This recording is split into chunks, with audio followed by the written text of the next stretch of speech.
Part 9. The Horse. Speaking of the American cowboy in the last video, for those binging in the future, this and the next episode actually starts in the Americas. Prior to humans passing over the Bering Strait, horses roamed and evolved in the Americas from this adorable creature, the Hyracotherium. When the Ice Age took hold and the Beringian land bridge opened up, while humans were walking east to the Americas, horses traveled west to the Eurasian continent. Unlike in Africa, where we were crappy hunters starting out, and animals evolved rightly to fear us, we were at our hunting prime by the time we as a species made it to North America, and pretty much none of the animals had evolved a fear of us. It was pretty much a buffet for us, and while we didn't have sufficient evidence that all the megafauna went extinct from overhunting, we sure didn't help. And the horse was pretty substantial proof that it went extinct from deliciousness, which would curse the Native Americans millennia later.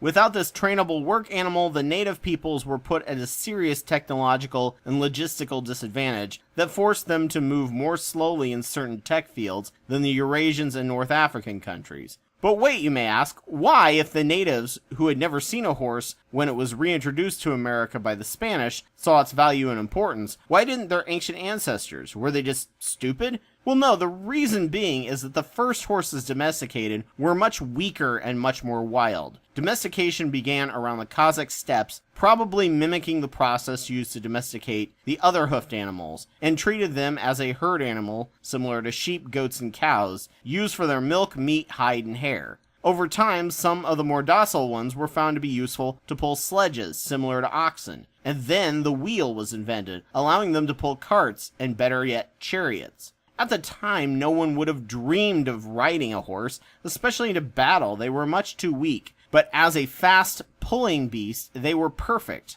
Oxen were the Mack trucks of their time. Horses were the Corvettes. Over time, we bred them to get larger and stronger. We bred all different breeds depending on what we wanted them to do. Some light and agile and capable of navigating through battle, some mid-size, all-purpose, and some giant workhorses capable of pulling plows and other farm equipment. The horse was the first fast transit vehicle and sheer powerhouse to the point that we even classify our engines after it. At this point in time, horses, however, have become incredibly expensive compared to vehicles, and now are a hobby luxury item, which means that only the riding horses are being propagated, while the old workhorses are actually in danger of going extinct. The horse, like many animals, are reaching pet status, to the point that it's illegal to eat them in many nations, and losing function status, but we owe millennia of advancement to them and their power.